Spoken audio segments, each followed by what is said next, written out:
तो बदकिस्मती जी ॻाल्हि आहे सिंध जा जेके आर्टिस्ट ऐं सिंध जा जेके गुलूकार आहिनि उहे तड़पी तड़पी छो था मरनि। दोस्तो असांजो सिंध सकाफ़त किथे आहे।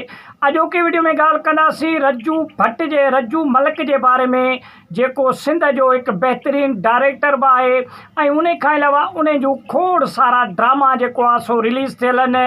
हिन वक़्तु रज्जू मलिक इस्पताल में दाख़िल आहे ऐं उन जूं अखियूं रोअण जहिड़ियूं खणी ऐं इस्पताल जे घिटीअ में निहारे पियो त मन को फ़रिश्तो अचे, मन को अहिड़ो मसीहा अचे जेको मुंहिंजी इलाजु कराए ऐं मुंहिंजी तबियत साज़ थिए। दोस्तो रज्जू मलिक दिलि जे आरज़ू तौरु ऐं गुर्दनि जे जेको आहे सो आरज़ूअ में वतल आहे ऐं उन जा जेके अदाकार आर्टिस्ट आहिनि उन्हनि हाणे कुझु ॾींहं अॻु में एहतजाज बि कयो ब्लैक कार्ड खणी ऐं उन खां अलावा मीडिया ते बयानु ॾिनो त महिरबानी करे रज्जू मलिक जी मालिकी कई वञे ऐं उन जो इलाजु करायो वञे सुठे कंहिं इस्पताल में, छाजे करे जो उन्हनि वटि एॾा वसाइल न आहिनि। दोस्तो असांजा जेके आर्टिस्ट आहिनि उहे बिल्कुलु नंढड़ा आर्टिस्ट आहिनि जेके पंहिंजो गुज़र सफ़र सूरनि जो कनि था। जे अगरि उहे बीमार थी वञनि या उन्हनि जी तबियत नासाज़ थिए त लखें रुपया इलाज में उहो किथां ख़र्च करे सघंदा।